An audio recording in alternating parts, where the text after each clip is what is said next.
Ancient Sanskrit texts, dating back as far as 6000 BC, describe in varying but vivid detail flying machines called Vimanas.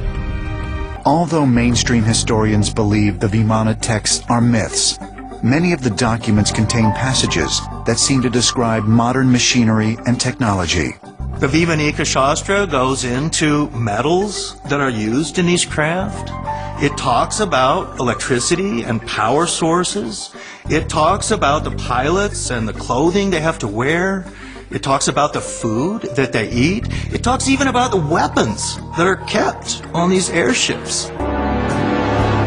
The Vimanika Shastra, or Science of Aeronautics, indicates Vimanas used a propulsion system based on a combination of gyroscopes, electricity, and mercury.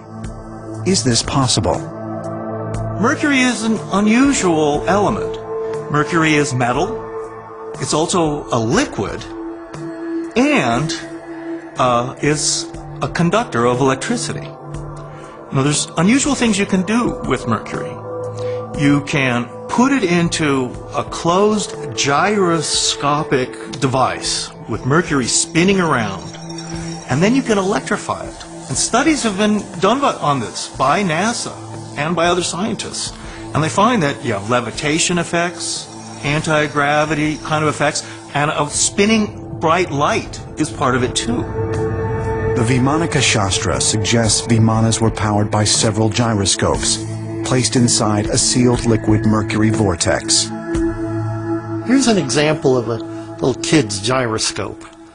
You spin it with a heavy wheel around a central axis. Well, a gyroscope seems to do a lot of strange things, even defy gravity. And it does this because it uses what's called rotational or angular momentum. And it wants to keep a particular orientation on its spin axis, the center rod. If you push on that rod, it will want to righten itself up to its original orientation. It wants to keep that same angular momentum. Gyroscopes are used all over the place, in airplanes, in spacecraft, in submarines.